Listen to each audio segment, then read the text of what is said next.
रायगड सम्राट अल्पावधिक लोकप्रिय ठरलेले रायगड सम्राट रयतेच्या सेवेसाठी सदैव पुढे. रायगड सम्राट राजकीय, सामाजिक, शैक्षणिक, शेतीविषयक अचूक बातम्यांसाठी रायगड सम्राट न्यूजला सबस्क्राईब करा. असं आहे तर आमच्या गावात एकदम मोठा नेता होता काँग्रेस पक्षाचा आणि त्याचं कुटुंब आमच्या गावामध्ये मोठं आहे. तर त्या नेत्याने आमच्या सर्व नागरिकांना देवी आमच्या गावकीची देवी असायची म्हणजे आपण नवरत्न म्हणतो ना ती त्या नवरत्नाच्या मंडपामध्ये 3 वेळा म्हणजे 15 वर्षे एकच शब्द आजोबांच्या माहिती पद्धतीतला हा देव म्हणजे माझा कुलदेवत आहे. मी जरी निवडून आलो तरी पायऱ्या करीन, नाही आलो तरी करीन असे 3 वेळा फसवणूक केली म्हणजे 15 वर्षे फसवणूक केली. आणि त्याच्याबरोबर मी अपक्ष उभा असल्याने 3 वेळ त्या कुटुंबाने माझ्यावर राग ठेवण्याचं कारण म्हणजे त्यांनी जे आश्वासन दिलेलं गावाला तो त्यांनी काही सुरुवात केला नाही. पण मी साधा एक नागरिक आणि गरीब घराण्यांचा पोरगा म्हणून अध्यक्षपद मिळाच्या अगोदर मी पहिला कोणाला गावात बोललो नाही का मला मतदान करा म्हणून. माझी एक भावना होती का या देवाला जायला माता पिताऱ्यांना रस्ता करावा. असे करता करता मी चालू काम केल्यानंतर हे मोठे नेत्याचे नातेवाईक मला दमबाजी करायचे. दमबाजी करतात असताना मी असते थोड्याला 20 पायऱ्या एक दिवसात, दुसऱ्या दिवसात 30 पायऱ्या असं करता करता यांचेच नातेवाईक यायचे. तो आता इथं काम थांबव, इथं मी कमांड टाकतोय. आम्ही वेळोवेळी त्यांना बोलायचो तुम्ही कमांड टाका, मी काम थांबवतो. असे करता हे काहीच नाही केलं. नंतर असते करून पूर्ण पायथ्यापासून त्या देवाच्या गाभाऱ्यापर्यंत पायऱ्या नेल्या. देवस्थान कुठलं? बैरदेव प्रसन्न.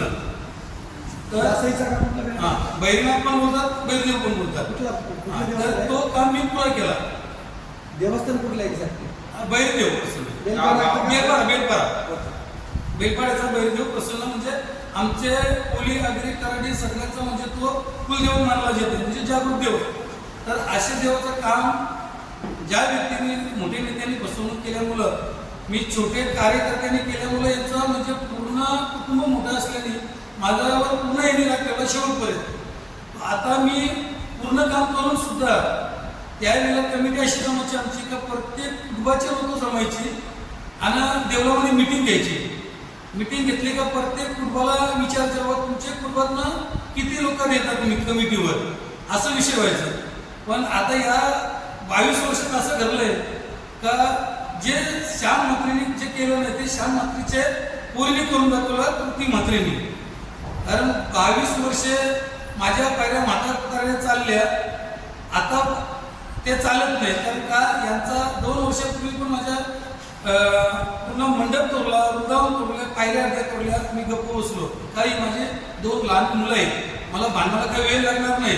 पण पोलिसांचं असं मत आहे की कुठेतरी मग मी भांडणाच्या अडचणीत यावा म्हणजे आम्हाला मधला आतमध्ये टाकायला मोकले. म्हणजे यांना कन्नी कोरोना पूर्णपणे पोलिसांची साथ आहे. कारण का माहिती आहे तृतीय मात्र जाऊन तिथं पूर्ण त्यांची बाजू म्हणते आणि पोलिसांच्याकडे आम्ही लेखी कंप्लेंट करायला देतो. फॅमिली पूर्ण नावं घेतली, समाजकंटकांची नावं घेतली ना मला 4 दिवस केलं होतं ठेवला. 4 दिवस केलं होतं असं ठेवला का साहेब नाही. असं करताना 2 इथे म्हणा होते, एक बदक का बदके असं काहीतरी त्याचं नाव आहे. त्याने उलट प्रश्न विचारला मला का बोलते तुला देवाचं काम करायला सांगायला देव आलता का रात्री का दिवसा आलता होता तुझ्या घरात सांगायला. मग जर असे जर आपल्या आग्रही पोलीस समाजात हिंदू धर्मात जर असा एखादा ऑफिसर बोलत असेल तर आपण याच्यावर काय उत्तर द्यायचा मला एक प्रश्न पडला. नंतर मी PS ला भेटलो ना सुरेश साहेबांना भेटलो. सुरेश साहेब आमच्या आखी फॅमिलीचा फोटो घेतला. अशी फॅमिली फोटो मी पहिल्यांदा बघतो एकत्र. मला वाटलं चांगला निर्णय देईल. मी पण आपला 2-3 दिवस गप्प बसलो. मी पण विषय काला केला. आमच्या गावात मला काही निरोप द्यायचे अरे तुला घरून घुसून नांगता करून मारणार आहे. मी वाटच बघून होतो मला कधी मारलं येतं ते तृप्ती म्हात्रेचे भाऊबंद. तर ते तो विषय काढल्यानंतर मी काय विचार केला का मला अशीच नावाशेवच्या पोलिसांनी कोटी तरी लावलेली म्हणजे जवळजवळ आता 27-28 वर्ष होतील आणि हायकोर्टात ती मी जिंकलेली आहे. त्याचा प्रूफ आहे माझ्याकडे. त्याच्यात लेखी असं दिलंय का नवाशहर पोलीस स्टेशनवर तुम्ही इज्जतीचा दावा करा.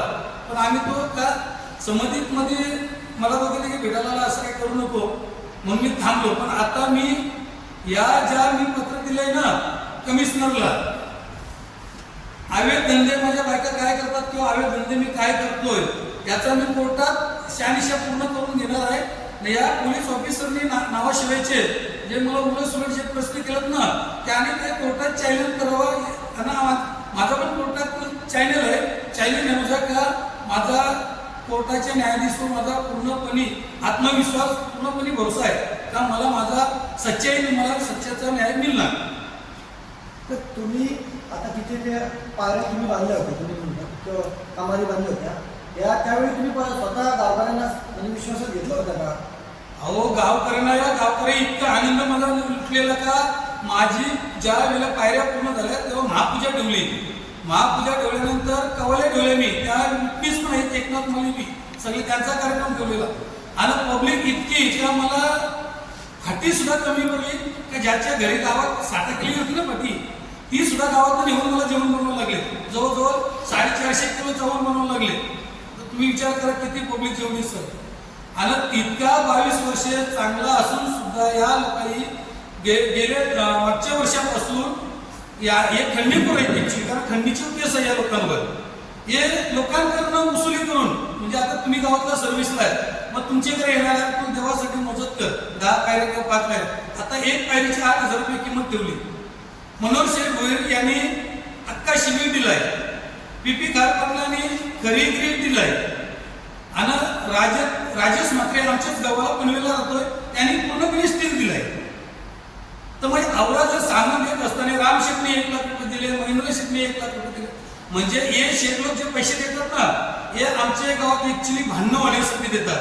कारण आमच्या गावात पहिला प्रश्न आहे पाण्याचा. पाणी आमच्याकडं 4 दिवसात येते तो पण खदूल आणि पूर्ण पाणी मिळत नाही लोकांना. त्याच्या कारणाने आता तुम्ही एका वेळी बघितली शिव जिल्हा परिषदेची टाकी 3 वर्ष तशीच सुरू चालली, त्या कामाला लक्ष नाही. हे चांगलं काम केलेल्यावरच काय यांचं लक्ष आहे मात्र एक तर असं दिसतं की मंदिराचा विषय म्हणजे एकदम संवेदनशील. आता चांगलं मंदिर होतंय असा त्याचा तुमच्या सगळ्या नोंदावरनं काय लक्षात येतं. एक तर तुम्ही बांधलेलं त्यांनी पायऱ्या तोडल्या बरोबर, कमानी तोडली, वृंदावन तोडलं असं तुमचं म्हणणं आहे. आणि आता नवीन बांधतात, पण नवीन बांधल्यानंतर प्रॉब्लेम काय आहे तो चांगला होता. माझा मत काय आहे का मी जे केलं ते पायऱ्या चांगले होते. मग तुम्ही इतकी देणगी सगळं मटेरियल फुकट घेतला मग तुम्ही माझ्या पायऱ्याला लागून पायऱ्या करा माझी काही हरकत नाही. पण माझ्या पायऱ्याच्या या पोलिसांनी जर त्यांना ऑर्डर केली असेल त्यावर बिनधास्त तुमचा नावच नाही पाहिजे. सौजन्याने याचा मतलब काय असतं. पण पोराबालांचा न विचार करताना इतका खर्च करतो. पण त्यावेळेला म्हणजे 22 वर्षापूर्वी मी माझा टेम्पो विकला 2 407 सपाटी गाडी विकली 1000 रुपयाची, डंपर विकला, माझ्याकडे प्रूफ सगळेच आहे. आणि असा जर संसार एखादा उद्ध्वस्त करून जर गावासाठी जर देवाच्या कामासाठी चांगला करत असताना एखादा 22 का 25 वर्षांत त्यातला जाग येऊन काय याचं नाव नकोच असं होतं काय तुम्हीच विचार करा.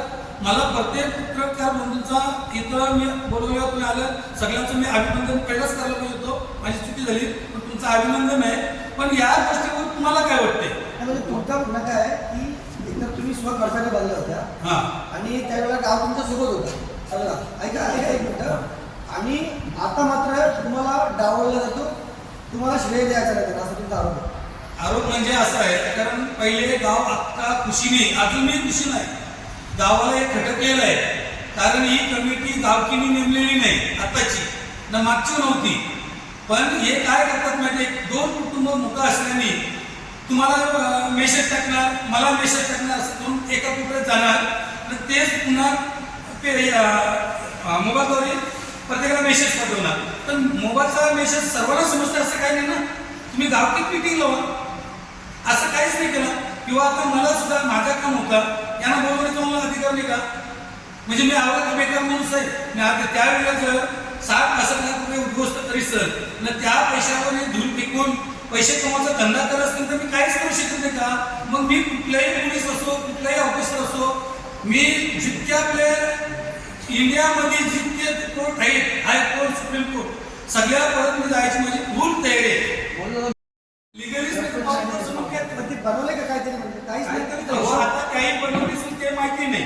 हे महत्वाचं काय, आज जर त्यांनी पावती बनवली असेल तर आपण धर्मदाय आयुक्तालयात तक्रार करू शकतो त्या संदर्भात. अहो तक्रार कुठे केली ना तरी पहिला काय विचारतात तुमच्याकडे प्रूफ काय. आता बघा ही माझी कमान आरशीसी आलाच्या पूर्ण बघा तर तुम्ही, ही कमान आहे माझी आरशीसी. त्यानंतर ही बघा तुरलेली, हे बघा या देवाच्या पावटी कमानी गावच्या, तो पूर्वीचा देऊळ वृंदावन आहेत त्याने बघा, मंडप आहे त्याने बघा, हे सगळं उद्ध्वस्त केलंय का यांना उत्पन्न चालू पाहिजे. म्हणजे पूर्वीपासून त्यांचा धंदा सुद्धा त्या देवाच्या नावाशी. तुम्ही कुणाची पावती घेतलेली आहे का? 1 रुपयाची मदत नाही. माझ्या जवळजवळ 350 कोणी या 2 फॅमिली निवडल्या, पण आमच्या गावाला कोण नेला फक्त 2च वेळेला गावातली महिला मंडळ एक म्हणजे 12 वाजेपर्यंत खरी रीती ओला होती. बरं मधू दादा, माझा एकच प्रश्न आहे, काम तसंच ठेवायला पाहिजे होतं. अजून तुम्हाला 5 आहे, 5 कुटुंबाची मिटिंग लावली पाहिजे की मंदिरामध्ये. आणि ह्याला असं काही केलेलं नाही. विचार पहिला घेणं गरजेचं आहे गावकीचा. तुम्हाला विचारात घेतलं असतं, चार लोकांना विचारात घेतलं तो पण तर विषय आमचा झाला. मी तो गेलो असतो, मग त्या मिटिंगला मी गेलो असतो. भले माझा तो पद सोडला असता माझ्या बाजूला, नागरिक म्हणून मी गेलो असतो. पण असं काहीच नाही केलं नाही. याही काय केलं तर या कमानला काय होतं सगळं, ही कमान मी अशीच होती आणि मी कंप्लेंट करायला गेले म्हणून ही रात्री पोलिसाही सगळे मुलं ही माझी कमान तोडली. तुमच्या गावात काय विरोधात आहे का आता? माझ्या विरोधात कोण नाही, फक्त 4-5 लोक तुम्ही कृती मतदानाची तयारी केलेली, बाकी कोणच नाही. हे करण्यामागचं काय नेमकं तुम्हाला काय वाटतं, कशामुळे करतात हे? अहो यांना ऑफिस प्रत्येक वेळी ऑफिस देतो ना, यांना पुढे जायचे चान्सच नाही. कारण हे स्वतःच्या खिशात श्रेय घ्यायचे त्यांना. हा शेत फक्त कुठचा घ्यायचा, खर्च नाही करायचा. काय दावा केला तुम्ही? दावा टाकलाय म्हणजे अवैध धंदे, माझ्या कामाची फुटतूट, पोलिसांनी परवानगी कशी दिली, 2 ऑफिसरांचे नाव आहे EPI बदल ना तो दावा तुम्ही कोणाच्या विरोधात केलाय? पोलिसांच्या विरोधात सुरवे दावा दाखल केला तुम्ही, तो कोणाच्या विरोधात, पोलिसांच्या का गाववाल्यांच्या? पोलिसांची नाव टाकली. त्या 5 जणांची नाव आहेत संतोष म्हात्रे, संतोषराम म्हात्रे, आतिश सतीश जेपीस म्हात्रे, आतिश महादेव पाटील, गोरक्षनाथ कडू, सुशांत घरत, असे 5 लोकांचे आणि 2 ऑफिसर लोकांचे टाकले. काही लोकांचं असं एक म्हणणं आम्ही ऐकतो म्हणजे बाबा तुम्हाला हे चांगलं झालेलं का? खर्च त्यावेळेला केलाय ना. जर त्या पायऱ्यांपासून काय फुटूट झाली असेल तर मला विचारलं जातात, मी केला नसतं का? तर तुमचं मी म्हणणं अजूनही मी तयार आहे त्या पायऱ्या करायला, पण याही विचारलंच नाही. याला कमवायचं आहेत ना, कारण हे तुम्ही केलेल्या कामाचं श्रेय त्यामुळे तुम्हाला द्यायचं नाही. हा माझा तर याचं बघा नाव आहे पूर्ण सौजन्याने कोण आहे बघा. मग आता हे सौजन्याने मधुकर सुधाम कडू वरती वृंदावन होते ना, त्याच्यात या 2 पत्नींचं माझं नाव आहे. नाही आता त्याच्यात एक प्रश्न असा येतो, तुम्ही जे सौजन्य तुमचं नाव टाकलेलं आहे बरोबर आहे. आता तुम्ही सांगताय गावकीच्या सगळ्या विचाराने आम्ही पहिले हा विषय केलेला आहे. आता म्हात्रे कुटुंबियांनी देवाला पायऱ्याच नव्हते, जायला रस्ताच नव्हता. त्यावेळेला मी नवरा बायको खोदाई करत होतो, विंचू चावत होतं, जनावरं येत होती, त्यावेळेला एक लोकांना जागता नाही आली. आशाने हा वाद थांबणार नाही असं आम्हाला वाटतं. आता तो वाद थांबणार नाही, कारण ज्या कोर्टात मला जायला लागेल, ज्या कोर्टात जाईल, पोलिसांच्या विरुद्ध मी शेवटपर्यंत लढेल. तुमची आता मागणी काय आहे? माझी मागणी एकच, माझा काम होता तसा ठेवायचा. याने लोकांकडनं भीक म्हणून पैसे वसुली केली ना, ते नवीन बांधून दाखवाय. माझा दुसरा काय सुचतं? तुमचं म्हणणं त्यांनी एकट्याच्या जसं तुम्ही एकट्याच्या घरच्याने काय केलं तसं त्यांनी कुणी करावं. काय केलं तर चांगलीच गोष्ट आहे का, पण ते वेगळं करावं. जागा ते वर्ष आहे माझी, काय हरकत नाही का माझी बाप्पा शिल्लक जागा नाही कुणाची ती? वर्ष तुम्ही पण परवानगी नसेल घेतली त्यावेळेला. परवानगी घेतली काय, पण तो फुटून शासनाने केला तर मी मागणी करत आहे. तो ठीक आहे. तर तुमचं म्हणणं पण ज्याचं काम आहे त्याच्या बोलाचा अधिकार काय नाही, त्यांना अधिकार दिला तुम्ही. तुमची मागणी काय सांगा तशी? माझी मागणी एकच आहे, हे काम जे खोटवर केलंय ना, त्यांना जिथपर्यंत काय होत नाही तिथपर्यंत मी गप्प बसणार नाही. बाकी मला काय नाही. आणि हे शेत लोकांना माझं एक आव्हान आहे का, जर तुम्हाला डोलं असतील तर हे माझे सगळे युट्यूबला कार्यक्रम असतात, लाईव्ह कार्यक्रम असतात. कोणी काम केलंय ना, कोण तो काम करून पैसे खातोय, हे शेत लोक सगळे म्हणजे देणगीदार जेव्हा शेत लोक आहेत, तेवढ्यांना माझी नम्र विनंती आहे का, प्रत्येक गावात देणगी देवाच्या नावाशी जेव्हा येतात मंगला, तेव्हा त्यांनी माणूस आठवावा, कामाची शान्नी करावा, मग देणगी द्यावा, अशी माझी त्यांना नम्र विनंती. याला हृदयनाथ म्हात्रे ही केस बघते आणि माझं काम सगळं प्रमोद ठाकूर साहेब बघतात आणि राहुल साहेब ठाकूर बघतात.